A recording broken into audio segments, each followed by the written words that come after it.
Ayan guys, good evening, guys. Ito guys, gumagawa tayo ngayon ng DIY incubator, petlugan ng manok guys. Ito guys, kahapon ko na-symbol, buo na siya, Ayan guys.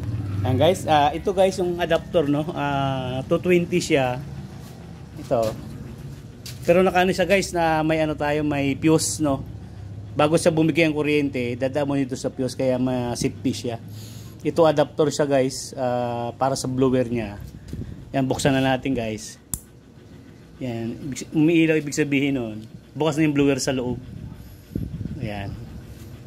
Ito yung loob guys. Ang size nito guys ay 24 by 12 ang height nito.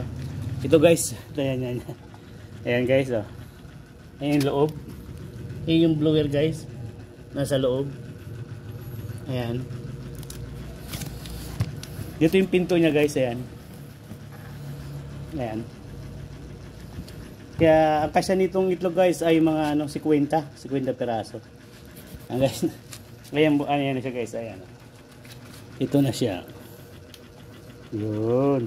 Try natin guys. Susubukan na natin, lagyan natin ng itlog. Ito, 220 siya guys. Ito 12 volts. Yung adapter niya. Yung bukas ng electric fan. Hello, ayan guys.